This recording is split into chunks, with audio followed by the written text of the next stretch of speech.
আসসালামু আলাইকুম রাহমাতুল্লাহ। সম্মানিত ভাই ও বোন, আপনারা আপনাদের জীবন চলার পথে দেখবেন কিছু মানুষের সাথে আপনাদের সাক্ষাৎ হবে যারা যে কোনো পরিস্থিতিতে নীরব থেকে পরিকল্পিতভাবে সুদূর প্রসারী চিন্তা নিয়ে যে কোনো একটি শখ এঁকে থাকে।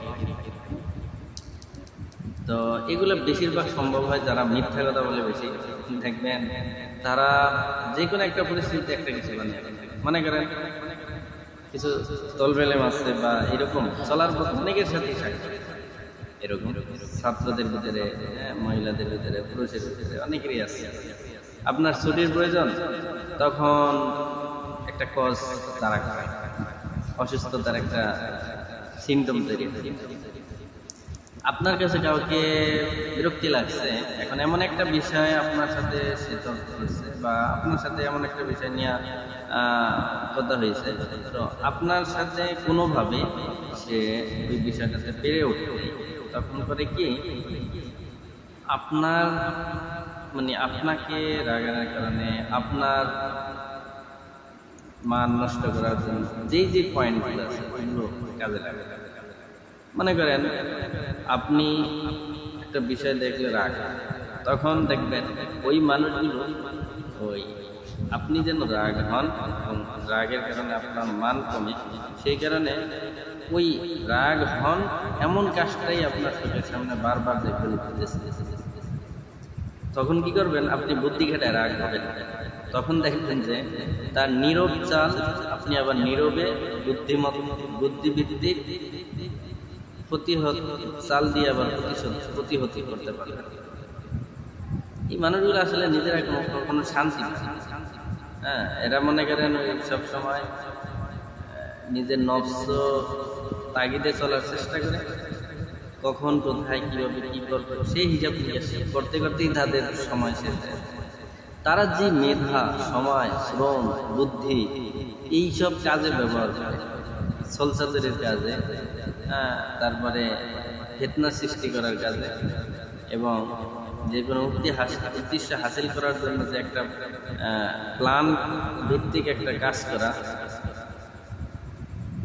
মনে করেন আমার লাগবে মিষ্টি খাওয়া, এখন আমি মিষ্টি খাওয়ার কথা না বইলা এখন আমি এটাকে অন্যদিকে একটা চাল দিতে, এই জিনিসটাই আমি বলতেছি যে আমার মিষ্টি খাওয়া লাগে, কিন্তু এখন আমি কি করতেছি, অন্য একটা চাল দিতেছি। এখন মনে করেন আমার বাড়িতে যেতে হবে, এখন আমাকে বাড়িতে যাওয়ার কোনো স্কোপ নেই, এখন কি করতে হবে, এমন একটা পরিস্থিতি সাজাতে হবে। যেমন আমি বললাম আমার অমুক জায়গায় এমন একটা কিছু বা অসুস্থতা, এমন কিছু একটা কজ আমার সামনে চলে আসবে। এইগুলা যখন আমরা আপনার সামনে চলে আসবে, সেই লোকের সামনে চলে আসবে, তখন দেখবেন সে এটাকে ইস্যু বানিয়ে ওই যে তার মূল উদ্দেশ্য যেটা ছিল সেটাকে বাস্তবায়ন করার চেষ্টা করে। এই মানুষগুলোর সাথে আপনাদের অনেকের সাক্ষাৎ হবে, তবে এদের সাথে আপনারা এমনিতে আপনি তাদের সাথে পেরে উঠবেন তখনই যখন তাদের কৌশলটা বুঝতে পারবেন। যখন আপনি বুঝতে পারবেন যে সে আপনার সাথে এই জিনিসটা একটা চাল খাটে, তখন আপনি আবার সেই চাল ভিত্তিক চলাফেরা করবেন, তাহলে বুঝবেন আপনি বিজয়ী, আর না হলে আপনি ঘেরাঘেরা করে যাবেন। দুনিয়াটা ভাই অনেক কঠিন, দুনিয়ার মানুষগুলো না অনেক বহুরূপী। বেশিরভাগ কিছু মানুষ আছে ভালো, যারা যাদের অন্তরে আল্লাহর ভয় আছে। এই বহুরূপী মানুষগুলো না আর একজনকে শান্তিতে থাকতে দেয় না। বহুরূপী মানুষগুলো না যে কোনো পরিস্থিতিকে ঘোলাতে পারে।